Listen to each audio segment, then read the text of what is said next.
Le début des années 2000 marque la suprématie des FPS dans le paysage du jeu vidéo. Non seulement ce secteur entre dans une nouvelle dimension en termes de génération de revenus et de fédération de joueurs, mais c'est aussi le berceau de beaucoup de franchises qui tournent pour certaines encore aujourd'hui. Gears of War, Call of Duty, Mass Effect, Battlefield, les E3 étaient toujours hypantes à chaque itération, et il n'y avait pas encore les lootbox, les abonnements, tout était à découvrir, aidé en plus par le développement d'internet rendant le succès de ces jeux mondiaux.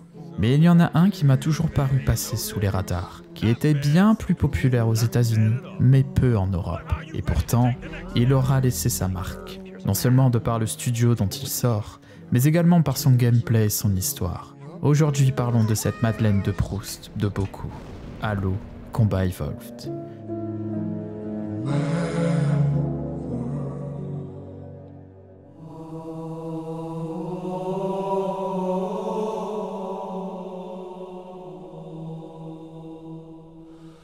La première chose qui nous marque en arrivant sur le menu sont ces étranges chants grégoriens. Là où d'habitude nous aurions pu nous attendre à des odes militaires à base de percussions et de cuivre, ou alors à consonance heavy metal de ce qu'on entend sur Quake ou Doom, ici non. Martin O'Donnell et Michel Salvatori ont suivi les directives de Bungie. La musique doit être mystérieuse, ancienne et épique.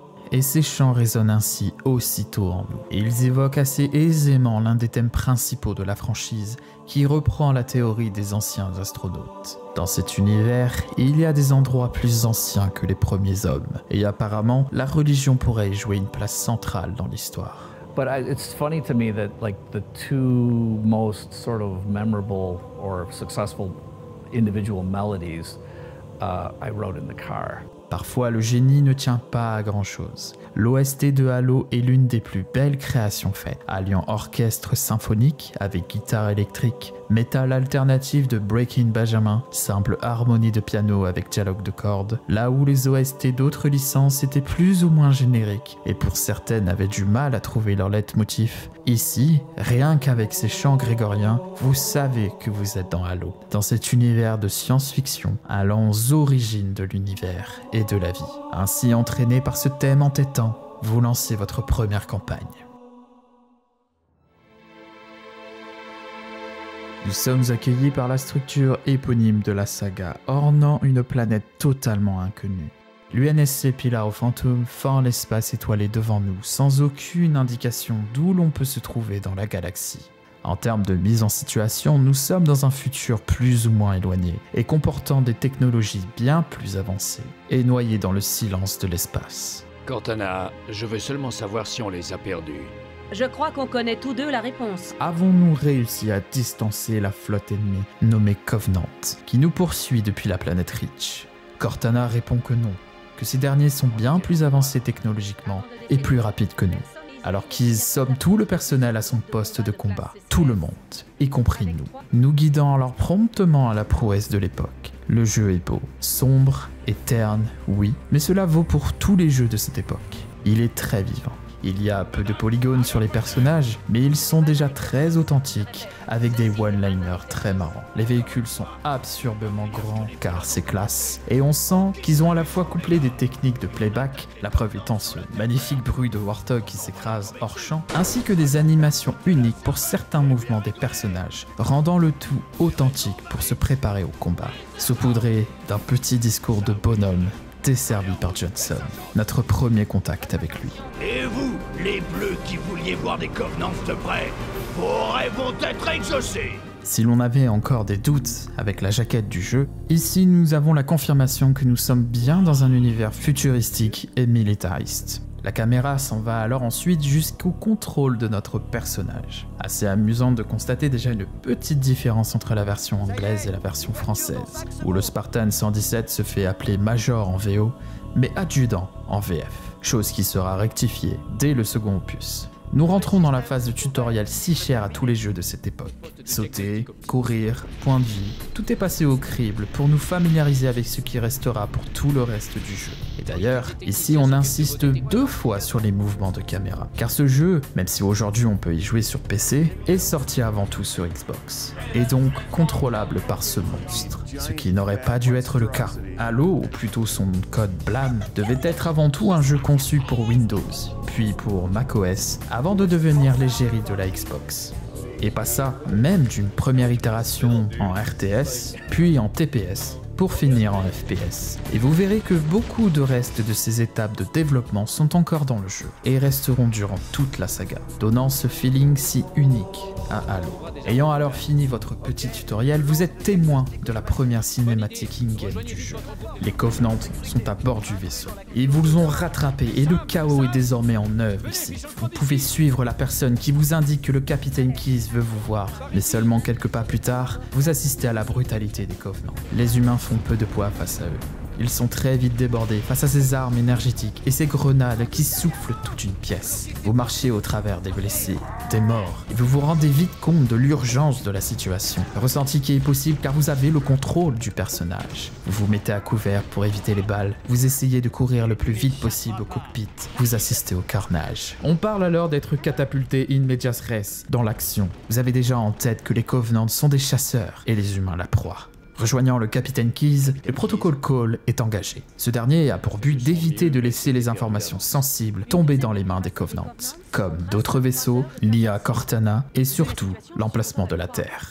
Alors la décision est prise d'abandonner le vaisseau et de le faire s'écraser sur l'anneau. L'idée est que Cortana aurait compris en décryptant les communications aliens que l'anneau serait une sorte d'arme possiblement activable par l'ennemi. À défaut donc de pouvoir battre la flotte des Covenants, Keyes mise sur une guérilla terrestre qui repose entièrement sur vous, le joueur, et sur Cortana. Le capitaine, lui, restera à bord du vaisseau, dans l'espoir d'attirer l'attention des Covenants, et laissant les rescapés passer inaperçus. Votre prochain objectif est donc de vous diriger vers les navettes de survie, et de bien baisser la tête, car désormais, vous transportez Cortana. Le reste du niveau est une grosse ligne droite, ni plus ni moins. Vous parcourez les couloirs du vaisseau pris d'assaut de toutes parts, les Covenants usant des nacelles de survie pour rentrer et des conduits techniques pour tendre des embuscades, amenuisant petit à petit le moral des troupes, confirmant bien les impressions du début. Il s'agit d'un ennemi sans merci. Une seule chose les fait tenir dans ce combat perdu d'avance. Vous, ou plutôt la vision qu'ils ont de vous. La simple vue de cette montagne verte que représente le Major suffit à redonner du baume au cœur aux troupes. Ils vous acclament, vous suivent, vous applaudissent pour vos victimes et perdent tout espoir si vous mourrez. On sent de plus en plus que vous êtes la clé de voûte de toute cette opération, permettant en plus de vous donner aisément ce sentiment de surhomme que sont les Spartans. Et ces derniers sont même insensibles au recul des armes et à la dispersion des balles. Alors il s'agit là d'un gameplay qui n'était pas pris en compte à l'époque, car personne n'avait le mot réalisme à la bouche, mais cela ajoute une couche sur la badacité des Spartans. Ainsi, au contrôle de votre surpuissance, vous frayez un chemin à travers les entrailles du vaisseau jusqu'à atteindre votre nacelle de survie, et ayant au passage sauvé le plus de marines possible. Quittant le vaisseau, Keyes prend le contrôle du pilotage, outrepassant le plan de Cortana pour détourner au maximum l'attention des Covenants des nacelles de survie inoffensives. Au vu du barrage de tir qui s'abat sur le pilar en fantôme, l'anneau doit vraiment être une arme qui vaut le coup pour que les Covenants veuillent autant empêcher le vaisseau d'y atterrir.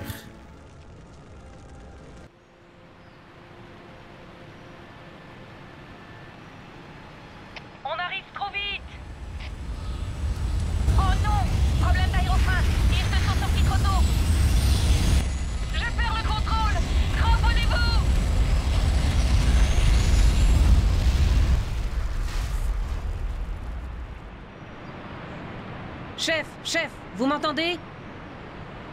Ah, enfin, ça va? Vous pouvez bouger? L'escouade n'a pas survécu au crash, et vous êtes déjà repéré par les Covenants qui veulent s'assurer qu'aucun survivant ne foule le sol de cette soi-disant arme. Normalement, l'escouade aurait dû survivre au crash, et vous suivre pendant le reste du niveau. Mais pour une raison obscure, les développeurs n'arrivaient pas à éviter le fait que les marines se jettent du pont que vous devez emprunter, car leur pathfinding est quelque peu défaillant, proche des précipices. Alors la solution aura été de simplement relier les extrémités avec de la terre, mettre des barrières, et cela aurait été réglé. Mais on aurait perdu en show don't tell. Nous sommes sur une structure en forme d'anneau, qui peut posséder une atmosphère, ainsi que recueillir la vie, et nous montre son gigantisme à chaque fois que nous levons les yeux au ciel. Ce simple pont appartient à la structure et montre par sa présence l'avancée technologique de ceux qui l'ont construit. Heureusement, même si l'escouade n'est plus vivante pour nous suivre, nous sommes chanceux d'avoir atterri non loin du nôtre, mené par le bon vieux sergent Johnson, qui rentrera définitivement dans le cœur des joueurs grâce à quelque chose que son doubleur en version officielle a permis. Il parle beaucoup trop. David Scully a tellement improvisé ses répliques que les développeurs ont décidé de tout garder. We had 2,000 or 3,000 lines of unique combat dialogue in Halo 1. Mais aussi de produire un add-on pouvant jouer aléatoirement les répliques enregistrées selon la situation. Grâce à David, le jeu est devenu vivant. Et non seulement du côté des Marines, mais aussi du côté des Covenants. Joseph Staten, responsable de l'histoire et des cinématiques, s'est alors donné à cœur joie pour rendre les grognards très reconnaissables, les élites iconisées et les rapaces insupportables. Mais tous ces dialogues ont surtout un intérêt majeur. Ils vous permettent de jauger la situation. Les grognards sont facilement apeurés et le hurleront. Les rapaces vous prendront un revers et le diront. Et les élites s'énerveront quand vous leur briserez leur bouclier énergétique. Un simple excès de zèle de David permit de rendre authentique n'importe quel personnage. Vous l'avez déjà constaté dans le premier niveau, mais ici, dès les premières 10 minutes de la mission, vous le ressentez infiniment. À votre vue, les Marines sont soulagés. Ils savent qu'ils peuvent compter sur vous et sont revigorés dès vos premiers coups de feu. En les protégeant d'un largage de troupes Covenant, d'autres nacelles de survie brisent la tranquillité du lieu en vous indiquant naturellement votre prochain objectif. Sauvez le plus de monde possible pour se regrouper et résister. Le problème étant que les forces se sont écrasées à des endroits très espacés les uns des autres.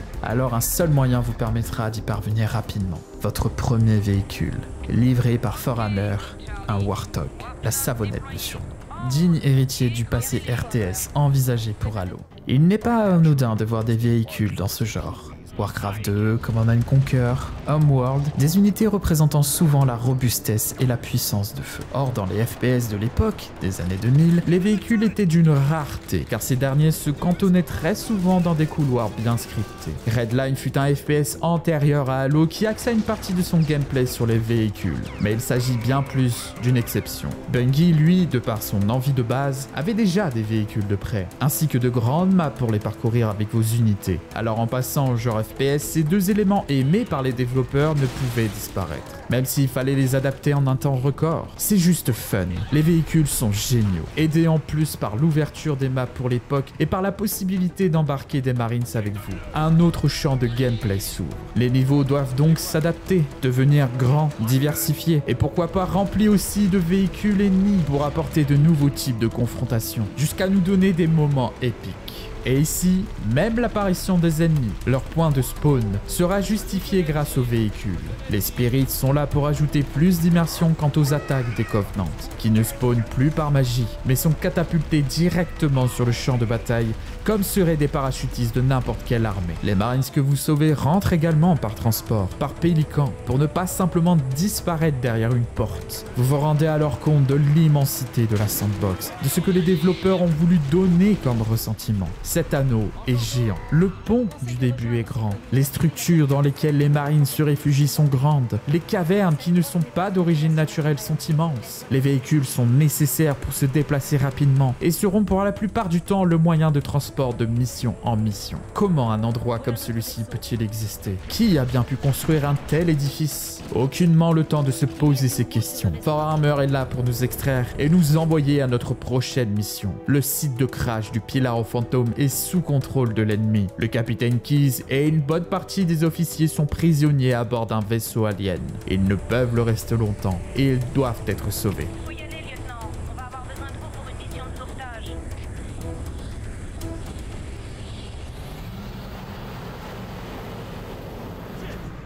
Peu après avoir établi une base d'opération et avoir regroupé le plus de Marines possible, étape qui sera au final éventrée de la version finale du jeu, le Spartan 117 est largué avec une équipe d'assaut proche du vaisseau Truth and Reconciliation, détenant les têtes du pont du Pillar of Phantom. première itération d'une mission d'infiltration dans la saga. Il est possible d'être discret dans ce jeu. Durant la fuite du début, vous avez une rencontre avec un élite vous tournant le dos, vous permettant de comprendre qu'un coup de crosse bien placé les élimine directement. Plus tard, vous aurez l'occasion de plonger les grognards dans un sommeil profond, quand ceux-là s'assoupissent devant vous. Ici, simplement la distance que vous aurez vous permettra de rester discret. Distance permise par le fusil sniper.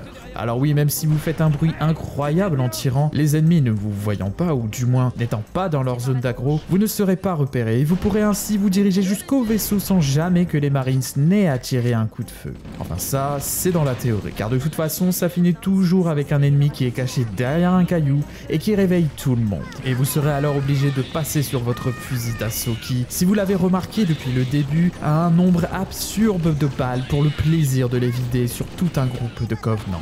Et bon sang que les armes sont tout aussi excellentes dans ce jeu. Il y en a peu au final, mais sont toutes bien définies. Fusil à pompe qui one-shot à 100 mètres, Magnum qui pulvérise des véhicules, où les développeurs étaient au courant de sa surpuissance mais l'ont laissé parce que c'était fun. Lance-roquettes sans avoir à expliquer pourquoi. Le sniper qui one-shot tout en difficulté normale. Et quand on passe sur les armes Covenant, on ajoute encore plus de possibilités. Pistolet à plasma qui, si on surcharge l'arme, désactive tous les boucliers. Fusil à plasma pour être encore plus bourrin que le fusil d'assaut. Needler si on aime les explosions et marque l'attachement du chiffre 7 de Bungie où 7 balles provoquent l'explosion. Épée à énergie pour plus de fun au corps à corps mais seulement pour les Covenants. Et enfin le canon à plasma, malheureusement pas utilisable par le joueur mais permettant de belles explosions en chaîne quand on abat son porteur. Peu d'armes qu'on aurait tout aimé porter en même temps mais rendu impossible par la Xbox. Tout bon joueur de FPS vous dira que la souris règne en maître pour la viser. Et gérer son inventaire, c'est quand même vachement plus ergonomique avec 46 touches que 8. Alors pour une histoire de simplification, le choix de ne porter que 2 armes fut gardé, permettant en plus de ne pas avoir à charger constamment le code et le visuel des armes, soulageant au passage la console qui n'était pas réputée pour sa robustesse. Et la France veut donc savoir, est-ce qu'on perd en fun?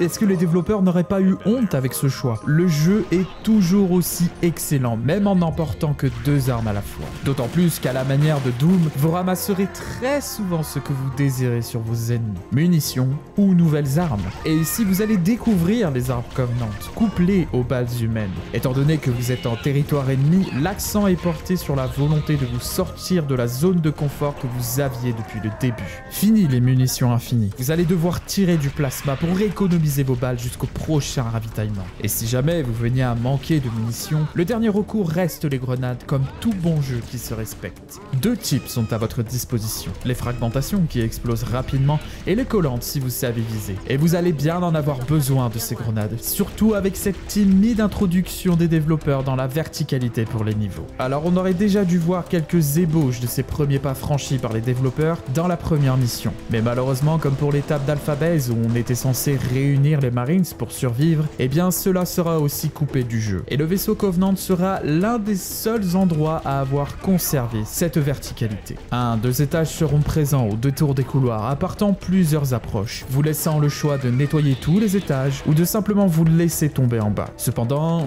étant donné que vous devrez souvent éliminer tous les ennemis d'une pièce pour avancer, eh bien vous n'aurez pas d'autre choix que de nettoyer tous les étages. Et certains auront même le malin plaisir de se cacher dans les hauteurs, vous obligeant à user de vos grenades.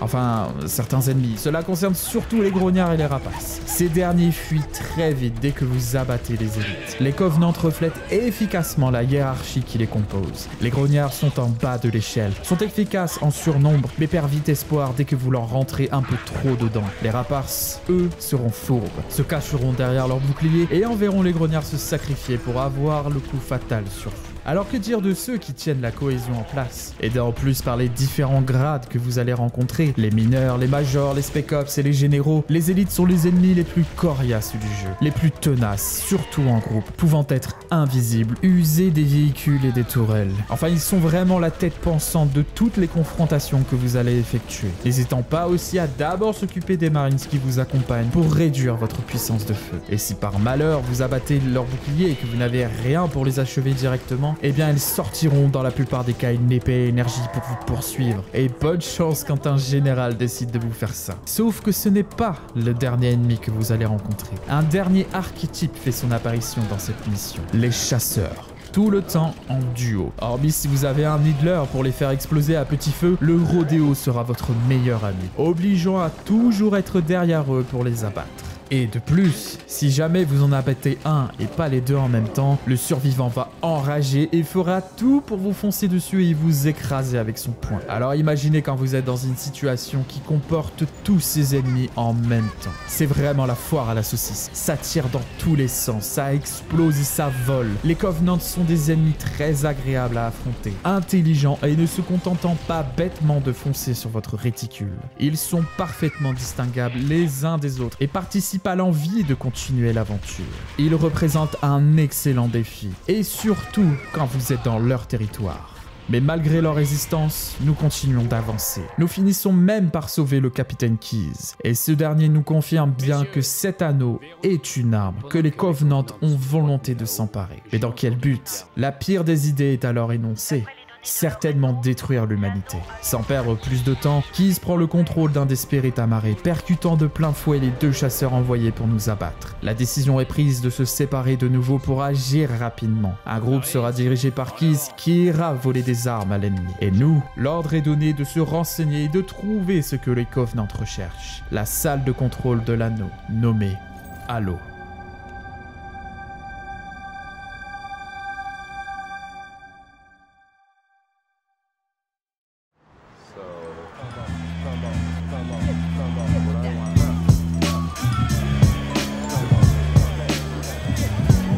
Si vous faites partie de la catégorie des vieux, vous vous souvenez sûrement de l'E3 2000. Halo était le jeu à voir. Précédemment, comme déjà énoncé, les développeurs montraient le jeu tournant tour à tour sous Windows ou macOS, et on peut y voir l'incroyable ténacité de ses créateurs. Passer d'un jeu vu de dessus, contrôlant d'abord des bataillons pour ensuite partir sur la troisième personne et se rendre compte qu'au final, la visée est catastrophique en plus de ne donner que peu de sensations comparé à la première personne, et malgré tout, ils n'ont pas perdu espoir. C'est assez ouf de se dire que ce personnage était le Major à la base. Ces derniers, les ébauches des élites, l'ancêtre des Warthogs. Alors à l'approche de l'E3, on pourrait s'attendre à du peaufinage de ce qui avait été montré. Or, ce ne fut pas le cas. De nouveau, retour à zéro. Le FPS est la nouvelle direction. Et le cartographe silencieux est la mission choisie, ou plutôt la map choisie, pour montrer les prouesses de l'équipe. Fini la construction de base, les objectifs de capture de drapeau, désormais le mot d'ordre est l'exploration. L'envie de montrer l'anneau sous tous ses angles. Et cette mission étant donc la vitrine pour présenter le jeu au monde, le cartographe silencieux montre l'ambition de Bungie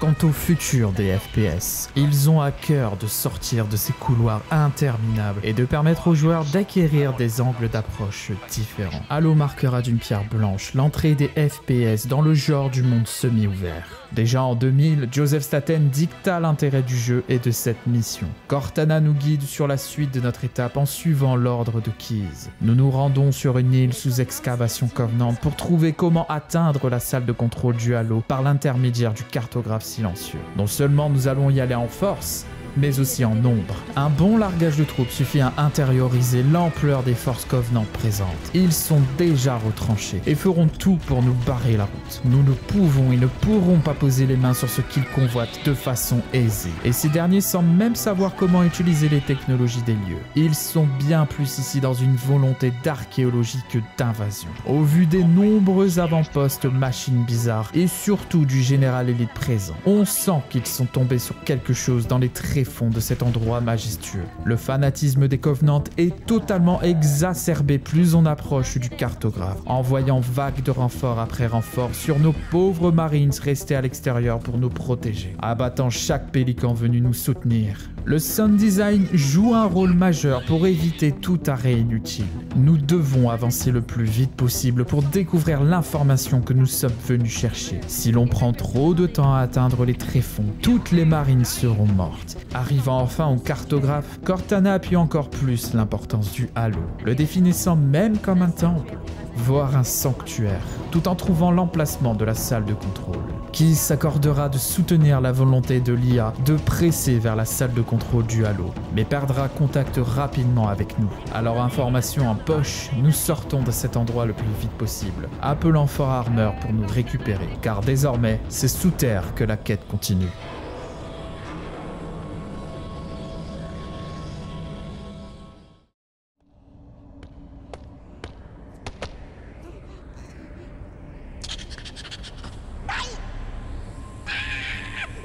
À ce stade de la campagne, on peut désormais se poser cette question. Qu'est-ce qui définit Halo ? Sa musique, son gameplay, ses maps, son histoire, sa campagne peut-être. Beaucoup s'accordent à dire que le multijoueur est ce qui a fait son succès. Non seulement de par le développement et le succès qu'il a donné au Xbox Live qui, même payant, justifiait son prix par la simple existence de la saga du Major, et également soutenu par les parties personnalisées qui donnèrent ce côté si communautaire où chacun pouvait créer comme bon lui semblait, accent alors le multijoueur sur le fun avant tout. The thing that really clicked for me in terms of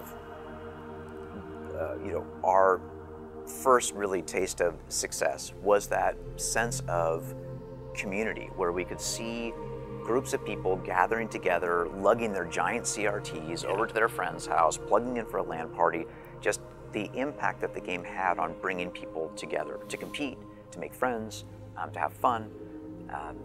That's when, for me, seeing that small experience that we'd absolutely had inside of Bungie as we were playing the game, just like grow and grow exponentially. This broader sense of the Halo community was what really brought it home to me, that we had lightning in the bottle, now we just had to keep it. C'est tout simplement un tout qui a permis le succès de Halo. Et la campagne a joué sa part de responsabilité. L'attaque sur la salle de contrôle est la définition de ce qui fait une excellente campagne, mais aussi un excellent Halo dans son ensemble. Et il y a absolument tout. Du mystère, de l'épique, du combat intérieur, extérieur, à pied, en véhicule, des Marines avec vous. Le mot d'ordre était en mettre plein la vue avec ce qui est possible. Et même les erreurs d'oubli, comme ces flèches lumineuses pour indiquer le chemin aux testeurs, ou alors les problèmes de hauteur qui pour des raisons obscures vous tuent une fois sur deux, n'entachent pas le plaisir que l'on a avec ce type de mission présente dans une campagne d'Halo. Tous les jeux suivants essaieront d'encapsuler cette jouissance intense d'avoir une mission longue, remplie de moments incroyables et brisant la monotonie que l'on pouvait avoir dans un Half-Life, Doom ou Quake.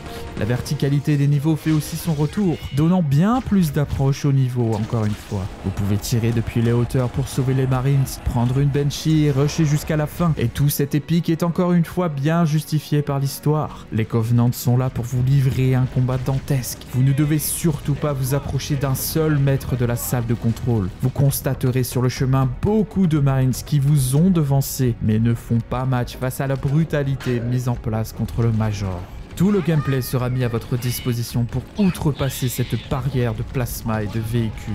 Les Ghosts vous harcèlent, les Banshees empêchent toute couverture aérienne, les apparitions offrent des tirs de mortier parfaits pour vous forcer à bouger, couplé avec de l'infanterie disposant de toutes ses forces, et cette mission vous donnera du fil à retordre. L'histoire ne tarit pas d'éloges de son côté. Le combat contre les Covenants prend alors une autre dimension avec cette mission. Depuis le début, on pourrait croire à de simples factions se tapant dessus pour un oui ou pour un non, car il y a encore aujourd'hui, les FPS n'ont jamais été trop réputés pour leur histoire. Ce qui est tout à fait compréhensible. Le gameplay est ce qui fait un bon FPS ou non. Les meilleurs du genre ne sont pas les plus lotis en belles paroles et retournements de situation. Or, Halo a fait des plans sur la comète. Du moins, Joseph Staten était animé d'une volonté de plus. Cela serait dommage de passer dans des lieux si majestueux, si grands, si mystérieux pour au final qu'ils ne soient juste ça, des lieux sans âme ni histoire. On a commencé par atterrir dans une vallée que l'on pourrait avoir au Canada, puis sur une île paradisiaque, pour ensuite s'enfoncer sous terre et retrouver un autre écosystème. Ces derniers étant parsemés de structures, certaines tirant dans le ciel, certaines au tréfonds sans fin, et d'autres recelant cartes et savoir.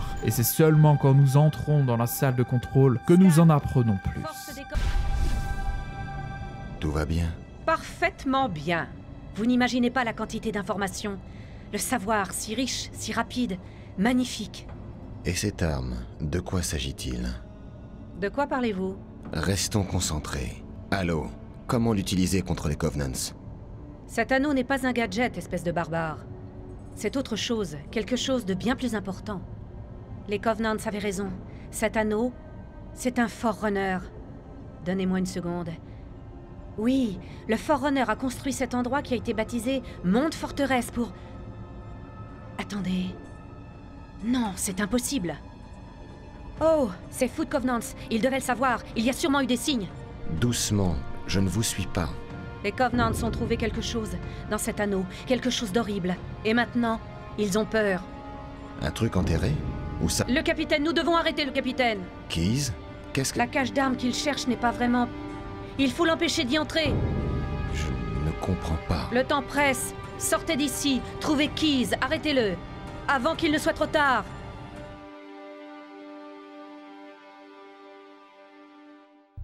Il est compliqué de passer après tant d'années sur cette mission, qui est désormais si bien connue pour l'impact qu'elle a eu sur les joueurs, même ceux n'étant pas très absorbés par le jeu. Cela est assez facilement explicable.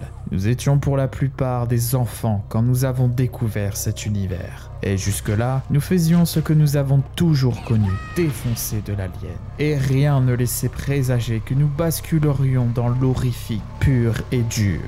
On peut prendre plusieurs angles d'approche pour comprendre comment cette mission est si bien construite. Passer par le code source de la map, l'exploration, le fameux brouillard bloquant la vue à 2 mètres, le chaos, le gore, le mystère, les avertissements, des éléments qui aujourd'hui seraient clichés car utilisés à outrance, mais ont été installés en partie par Halo et surtout par le développeur Tyson Green, comme mentionné dans le code source de la carte. Sa recette pour effectuer une bonne introduction dans ce qui deviendra la menace principale de toute la saga, du moins jusqu'au 8 décembre 2021, est la suivante. Prenez la légende urbaine du Bigfoot, placez des fusils d'assaut tirant à quelques endroits, des Covenants fuyant dans tous les sens, des symboles inconnus facilement compréhensibles dans leur avertissement, peu de corps et une marée de sang, des cages brisées, une marine folle introduisant le concept du suicide, et la musique changeant du tout au tout, devenant gutturale, sombre et conduisant dans la gueule du loup. Vous aurez alors un excellent niveau, surpassant toutes les attentes, même de vos supérieurs.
Attention à ce que vous dites. Ce sermon est votre histoire. Cela devrait vous rappeler pourquoi nous nous battons.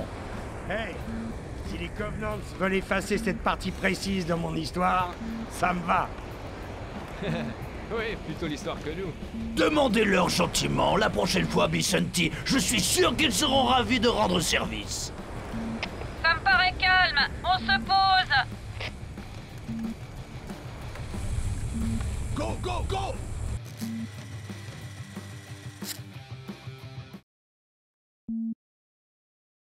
Bien, ouvrons cette porte. Je vais essayer, chef. Mais on dirait que les Covenants l'ont bien verrouillé. Débrouillez-vous. Oui, chef.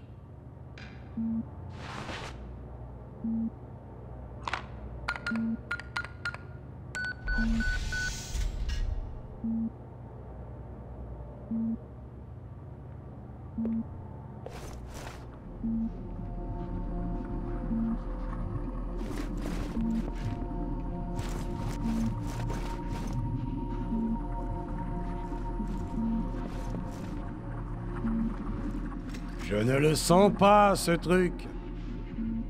Mais vous avez toujours de mauvais pressentiments. Capitaine, sergent, vous m'entendez? Qu'est-ce qui se passe, soldat? Nous sommes en contact. Il y en a plein, mais ils ne sont pas Covenants. On est complètement dépassés. Non! Non! Caporal, vous me recevez? Terminé. Mendoza, filez sur la position du deuxième groupe. Et tâchez de voir ce qui se passe là-bas. Pas le moment de discuter, soldats. Je vous ai donné un ordre. Mais sergent, écoutez! D'où ça vient, Mendoza? Je ne... Là, regardez.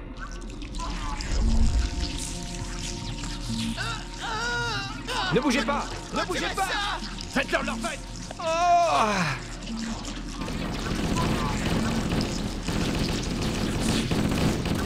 Bon sang, Jenkins, ouvrez le feu. Il y en a trop, sergent. Ne tentez rien, soldat. Ah! C'est fou! Jenkins.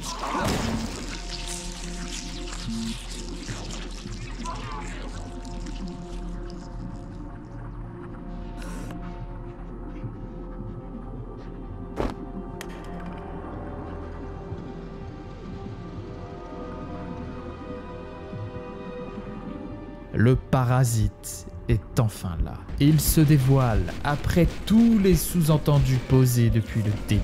Et tous les détails qui sont présents depuis le largage prennent sens dans cette pièce. Aucun élite n'était présent parmi les escouades qui fuyaient, car ils sont déjà tous infectés. Peu de cadavres de Marines pour le nombre de munitions et de litres de sang, car eux aussi sont perdus. Les tirs de barrage plus haut n'étaient pas d'une main humaine.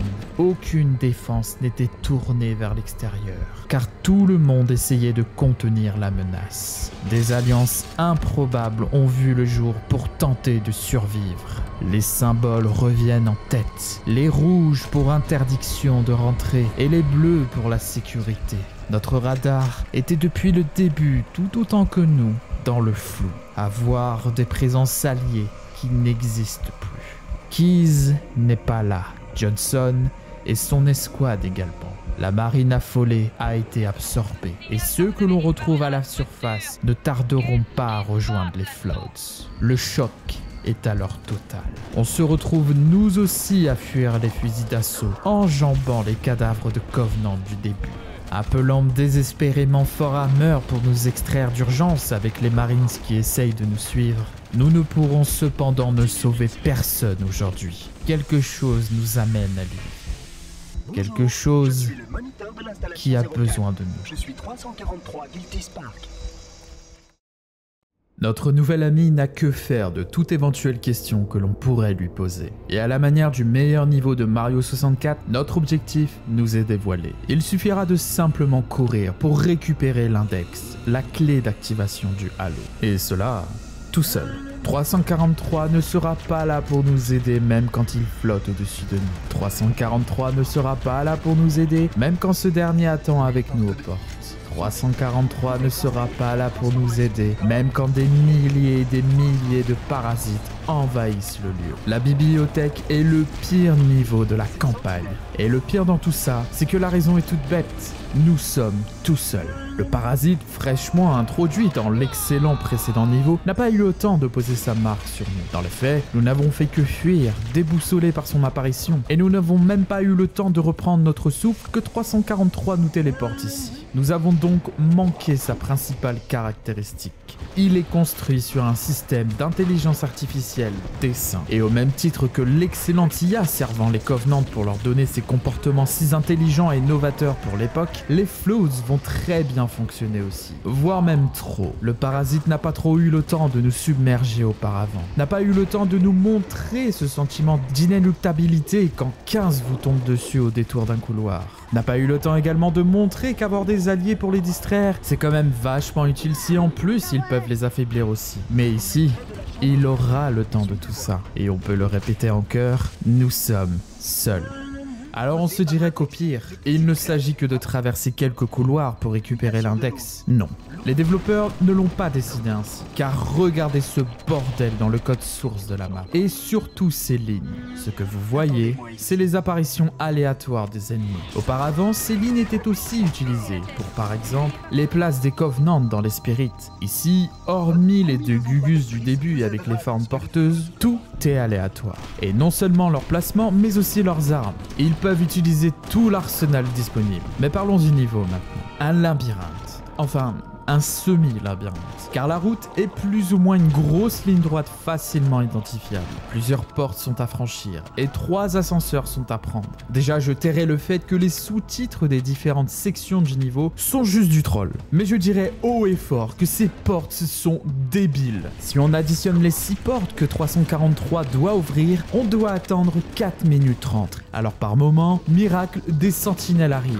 Ils ne servent pas à grand chose et s'ils arrivent à descendre au moins un parasite, c'est un exploit. Par moment aussi, la porte va s'entrouvrir, car 343 aura la flemme de continuer pour le moment, amenant alors plus de formes d'assaut, en plus des 4 conduits généralement à côté des portes dégueulant de parasites. Pas de véhicules, peu de power-ups, ces trucs que l'on voit de temps en temps depuis le début avec un boost d'armure et d'invisibilité. Enfin, rien qui respire les choix du début. Cependant, malgré tous ces défauts, ils peuvent ne pas sauter aux yeux dès le début. Dans la normalité des choses, quand vous lancez un jeu, hormis si vous voulez rôter du sang, vous le lancez en difficulté normale, celle-là même prescrite et pensée par les développeurs. Et donc, le surnombre du parasite, ses armes et votre solitude sont alors gérables en normal, voire excessivement gérables en facile. Un jour, quelqu'un a décidé autre chose, de faire prendre ce jeu la direction de la mauvaise gestion de ses niveaux de difficulté. Ici, il n'y a pas de place à une meilleure intelligence artificielle,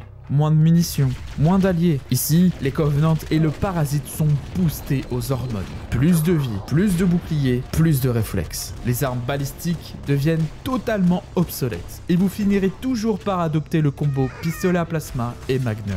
Alors, à première vue, la bibliothèque a l'air épargnée par ces problèmes de curseur. Car le parasite n'a pas de bouclier. Ce ne sont que des sacs à viande. Et c'est le dernier problème. Histoire d'ajouter de l'huile sur le feu, le fait qu'ils soient des sacs à viande insensible à la douleur et à la peur, vider un chargeur pour ne même pas tuer une forme d'assaut qui va derrière jouer le mort pour le lol, sera récurrent durant votre avancée dans cette mission. Le dernier clou est alors enfin planté dans ce cercueil de mission. Il n'y a rien de bon à en tirer, hormis renforcer la suprématie du parasite et apprendre 2-3 trucs sur leur intelligence et sa faculté d'assimiler les connaissances de ses victimes pour potentiellement quitter l'anneau, aussi vite arrivé, aussi vite reparti. Index en poche, de retour vers la salle de contrôle. Les floutes se répandent, il faut faire vite.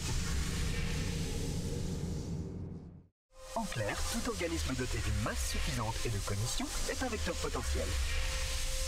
Faisons avant tout une petite pause avant ce retour à la salle de contrôle, car maintenant nous allons évoquer cet éléphant présent depuis le début par la simple touche Tab du clavier. Le 15 novembre 2011, pour le 10e anniversaire de la sortie d'Halo Combat Evolved, sa version Anniversary nous est donnée, étant l'un, si ce n'est le précurseur des remasters remake que l'on nous ressort de temps en temps en ce moment. La volonté de cet hommage fait suite à la passation de Bungie qui rend son tablier après 10 longues années de labeur sur la franchise, en finissant sur l'excellente note qui est Halo Reach, dont j'ai hâte de vous en parler. Alors, 343 Industries, studio créé sous l'égide de Microsoft en 2007, prend le relais pour poursuivre la saga du Master Chief et ne pas laisser mourir l'étendard de la console. Peu de temps avant de reprendre ce flambeau, leur première tâche aura été de créer le site Halo Waypoint, qui tournait sur le Xbox Live pour permettre aux joueurs de suivre leur progression dans la franchise, tout en ajoutant un peu de lore et en diffusant le film Halo Legends. Les joueurs pouvaient aussi y trouver les maps créées par la communauté, échanger dessus, les télécharger, enfin un lieu bien pratique pour exprimer l'amour envers sa communauté. Donc quand Bungie est parti dans son délire de Destiny, 343 Industries était tout désigné pour continuer leur œuvre. Enfin les seuls qui ont accepté de reprendre en main un tel fardeau. Le dernier pack de cartes déviantes aimé d'Halo Reach, le maintien salué d'Halo Wars à ce jour, le succès de niche d'Halo Legends, 343 avait alors une légitimité certaine pour la saga. Et les fans au courant du travail de la passation de pouvoir qui se passait en interne attendaient avec impatience leur premier jeu numéroté. Et en soi, c'est un bon remaster. Du sound design à jour, du mixage audio revu, la forge ajoutée au multijoueur, de nouveaux serveurs dédiés. Cependant, il souffre quand même de quelques soucis d'esthétisme. Enfin, cela est au goût de chacun. Là où avant nous avions des ambiances sombres et épurées, eh bien, certaines sont beaucoup trop remplacées par trop de détails et souvent trop de lumière. On y perd en carnage, nous faisant perdre alors de la représentation l'implémentation du parasite. Quelques hitbox sont également au chou, étant donné qu'ils ont vraiment juste repeint le jeu, c'est-à-dire garder le même moteur physique en y ajoutant plus de polygones. Pour longtemps, ces problèmes ne seront pas fixés. 343 marque sa légère tendance à ne pas répondre aux problèmes, sauf si pression des fans. Cependant, avec la sortie de la Master Chief Collection sur PC le 3 décembre 2019, l'attention de 343 de nouveau apportée au précédent jeu a permis de régler quelques soucis, tout en implémentant d'autres. Je ne sais pas pourquoi, mais par moment, d'un dialogue à l'autre, l'un sera en vitesse x2 et l'autre non. Et c'est souvent ceux de Cortana qui sont en cause. Une douzaine de cuirassés des Covenants contre un seul croiseur de classe Alcyon. Vu la situation, je suis contente avec 3. Mais c'est franchement mineur face au plaisir d'avoir le jeu sur PC, qui, en même temps que son arrivée, est sorti avec un kit de développement pour permettre à la communauté de modder le jeu pour produire de superbes parties perso ou campagnes également. SPV3 étant l'un de ses fiers représentants, mode créé par une team de passionnés, reprenant la campagne d'Halo CE en y ajoutant tous les contenus possibles non retenus, non finis et conformant le jeu avec le lore actuel. J'ose espérer vous en parler un jour en détail. Mais pour le moment, revenons à nos moutons. Le chaos est toujours de rigueur sur le Halo suite à la libération du parasite. Alors à mesure désespérée, 343 Guilty Spark ramène le Major à la salle de contrôle pour activer l'arme avec l'index et en finir pour de bon avec cette infestation. De retour au cœur de l'anneau, le moniteur nous explique que seuls nous, les humains, pouvons activer l'arme. Sinon il l'aurait fait depuis bien longtemps. S'excusant aussi au passage que le fait d'avoir enfermé une souche de parasite dans l'installation pour l'étudier était une grave erreur de jugement. Mais sans trop s'attarder sur les conséquences des révélations du moniteur, John s'exécute et insère l'index. Or, depuis tout ce temps, 12 heures pour être exact, Cortana était restée ici, lui permettant d'étudier en profondeur la réelle signification du Halo. Il n'est pas là pour détruire purement et simplement le parasite. Il n'est pas là pour enrayer son épidémie. L'arme ne répond qu'à un but plus ambigu. C'est par les Covenants et les humains que le parasite perdure. Par la biomasse qu'on lui fournit pour qu'il grandisse, grossisse et développe son intelligence. Ainsi, le seul moyen trouvé par les bâtisseurs de cet endroit pour endiguer le parasite fut de l'affamer, tuant tout être vivant capable d'accueillir les Floods, étant alors presque comme un bouton pour réinitialiser l'univers si le parasite se répand trop. John revient alors à ses esprits, accuse le moniteur d'avoir omis ces détails pour parvenir à ses fins. Or, ce dernier ne faisait que répondre à ses protocoles et pensait que le Reclaimer le savait aussi par déduction. Cortana vole alors l'index pour empêcher 343 d'activer l'arme et somme John de trouver un moyen de détruire cet anneau pour répondre aux 3 problèmes en même temps. La flotte Covenant, l'arme à disposition et le parasite. La boule luisante, elle, ne l'entend pas de cette oreille, envoyant ses sentinelles pour reprendre l'index et trouver quelqu'un d'autre qui sera plus enclin à effectuer cette tâche. Beaucoup de révélations en si peu de temps, en une seule cinématique à vrai dire. On a le passé qui est évoqué, l'urgence du présent et le futur qui est incertain quant à la probabilité d'y arriver. Tout prend désormais sens à ce moment-là. Halo, son mystère, l'intérêt des Covenants, les appels de pied incessants sur sa fonction, le parasite, l'héritage de l'humanité, toutes les explications arrivent à ce moment-là, à cette cinématique. Je m'excuse d'insister sur cette cinématique, mais fort est de constater que cela tranche beaucoup avec les informations qui étaient données au compte-gouttes dans les précédentes missions. Il est donc temps de vous présenter le pouvoir incroyable du crunch. Les 3 dernières missions sont ses dignes représentants. Le jeu était loin d'être fini quand il approchait de sa date de sortie. Par exemple, les développeurs en interview se gardaient la peine de donner la moindre date de sortie. Or, les gens alertes des manigances en interne savaient que le jeu sortirait avec la console. Et avant le 15 novembre 2001, 6 mois pour être exact, la volonté de faire un shooter à la 3e personne axé RTS était toujours en rigueur. Alors comment finir le jeu aussi rapidement? Eh bien, en sacrifiant sa santé mentale et physique pour satisfaire le calendrier et la nouvelle directive de le transformer en FPS. Alors loin de là de dire que la fin est rushée et bâclée, ce n'est pas Halo 2 qui a lui-même subi le même crunch et bien plus dur cette fois-ci, simplement qu'à chaque couloir et monticule, on sait qu'ils ont dû broder avec ce qu'il y avait par manque de temps. Et un simple détail nous met sur la piste. Suite à la cinématique d'introduction du niveau, on remarque John portant un fusil d'assaut. Puis, de nouveau aux commandes, on est équipé d'un pistolet à plasma et d'un fusil à pompe. Et le plus gros indice est tout simple. Les 3 dernières missions seront sur les mêmes maps que la 5e, 3e et 1re. Depuis le début, nous avons également des fonctionnalités non abouties. la barre de vie des véhicules, qui stipulait qu'on pouvait les réparer, les marines en passagers, mais qui auraient dû aussi pouvoir conduire comme montré dans les démos, plusieurs missions non finies coupées qui seront détaillées dans un livre sorti en 2003, expliquant un peu plus la dangerosité et le développement du parasite au passage. Toute la faune qui devait être présente sur le Halo est enlevée. Il est vraiment dommage de ne pas avoir vu le jeu abouti dans sa forme finale avec tout ce que les développeurs ont entrepris. Le business du jeu vidéo est ainsi. Les fans sont là pour restituer ce qui a été perdu. Cependant, juste en jouant avec ce qu'ils avaient à disposition dans le temps imparti, Bungie n'a pas lésiné sur l'épique dont ils ont le secret. De trahison est une simple mission de prime abord. Cortana souhaite retourner sur le Pillar of Quantum pour le faire exploser dans l'optique que son souffle détruise l'anneau. Mais avant, il vous faut affaiblir les défenses de l'anneau qui pourraient vous empêcher d'accomplir votre acte, ce qui va affaiblir au passage 343 Guilty Spark.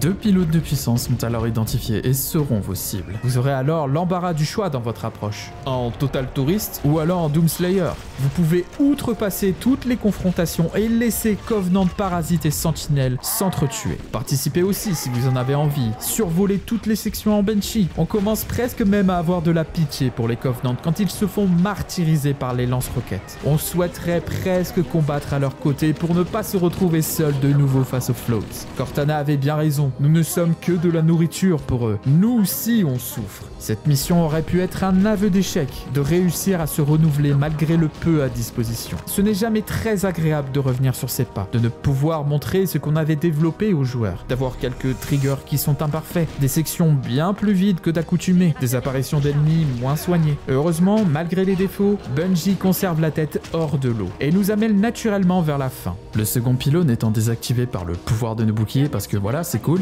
Cortana, désormais au contrôle de la grille de téléportation qui traverse tout l'anneau, peut nous amener à la seconde partie de notre objectif. Retrouver le capitaine Keyes, une nouvelle fois capturé et emmené à bord d'un vaisseau Covenant. Sans déconner. Une nouvelle fois, nous revenons sur une map déjà utilisée. La pudeur de ne pas trop le montrer a été d'omettre le nom du vaisseau et de retravailler la disposition du début, en y ajoutant bien plus de confrontations entre Covenant et Parasite, ainsi qu'une petite blague pour faire passer la pilule. La tournure peut sembler accusatrice, mais le simple petit gag de début de niveau suffit à montrer que même jusque-là, les développeurs ont toujours eu du fun et ont toujours voulu donner du fun. Puis ce moment permet aussi de canoniser que quand Cortana taquine un peu trop John, eh bien ce dernier se frappe la tête pour la faire taire. Les coordonnées doivent être... Bien, désolé.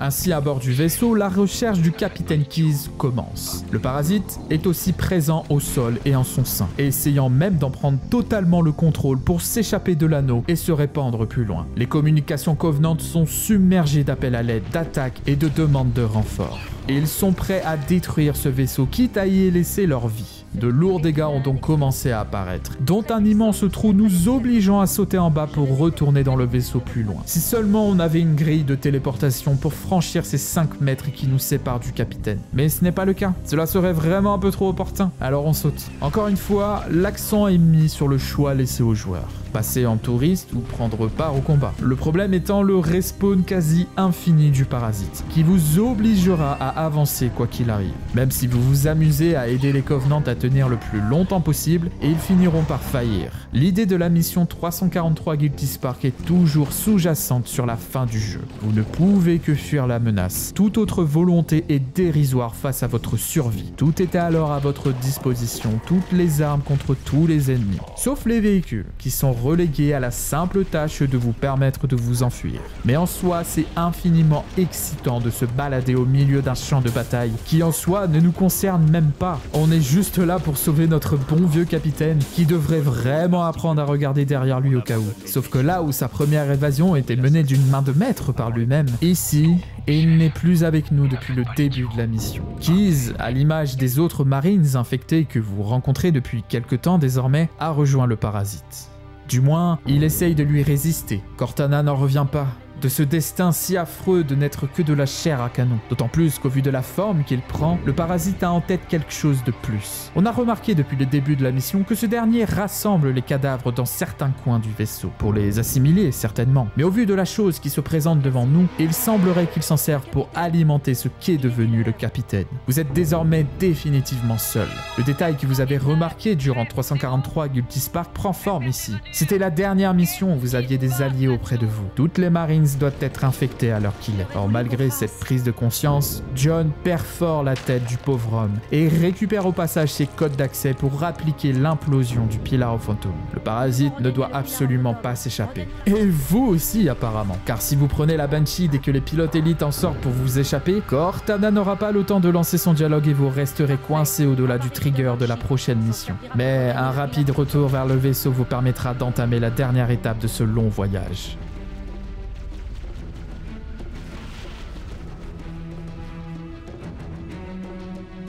« 4 ans. C'est le temps qu'il a fallu pour qu'une idée se calquant sur le précédent jeu de Bungie, Myth, finisse par aboutir à Halo. Le chemin fut long. La volonté de sortir du Medieval Fantasy était là. La science-fiction fut rapidement trouvée comme terreau parfait pour leur nouveau RTS. Depuis 1997, l'équipe s'agrandit de jour en jour, passant sous l'égide de studios indépendants, puis d'Apple avec Steve Jobs, hypé par les promesses, puis par l'intérêt de Microsoft qui cherche à concurrencer la PlayStation 2 et l'hégémonie de Call of Duty et Medal of Honor. Halo aurait pu avoir un nom différent au vu de la difficulté à le prononcer par les Japonais. Le manque de temps a détruit purement et simplement de très bonnes idées et une intelligence artificielle encore plus poussée que celle que nous avons. Ce jeu aurait très bien pu s'écraser totalement dès sa sortie et n'être qu'une goutte d'eau dans l'immensité du paysage audiovisuel actuel. N'avoir été qu'un échec de plus, car trop d'ambition, trop de contraintes, trop de promesses. Et pourtant, il a franchi toutes les étapes possibles, à coup d'astuces, de passion et malheureusement de crunch. Le potentiel de devenir une icône du jeu est palpable chaque jour. Malgré le rush, l'euphorie ambiante montrait qu'au final ce jeu était excellent et tout s'est emboîté parfaitement. Paul Russell, le chef designer, en témoignera. Même en développement à l'aveugle, même quand vous devez supprimer des niveaux et du travail effectué depuis des mois, quand Microsoft Studio vous dit que votre jeu va être un hit, quand les démos suscitent autant d'intérêt, quand la musique réussit en un coup de corde à vous transporter dans l'univers, quand l'impact de la révélation du parasite est réussi, vous savez que vous avez quelque chose de grandiose entre les mains et que vous ne devez pas lâcher de sitôt. We were all storytellers on the team. Didn't matter if you were an engineer or an artist or writer. We all played a vital part in creating the story that is Halo. So, yes, I technically did the writing, but I was not the only storyteller on the team. We all were. La Panse reflète bien ce que l'équipe a traversé. Seul, avec un projet qui les dépasse. Rejoint par une aide inespérée quand ils étaient au bord de la faillite économique. Chaque obstacle abattu. Apple, Windows, RTS, FPS. Pour finir en fanfaron avec une sortie qui reste gravée à jamais dans la mémoire des employés de Bungie ayant vécu ça. Halo a changé leur vie et aura marqué toute une génération de jeunes adultes ou plus jeunes de par son univers riche et envoûtant. Et quand le Pillar of Phantom finit par imploser, quand Halo se brise, quand on arrive enfin à lâcher la manette, on sait au fond de nous que ce n'est que le commencement. Halo, c'est fini. Non, je crois que ce n'est que le début.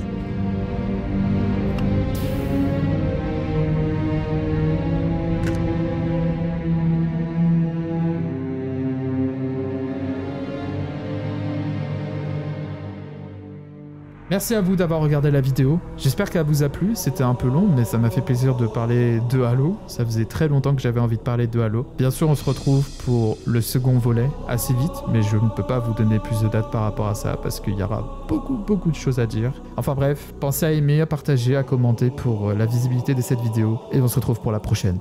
Peace.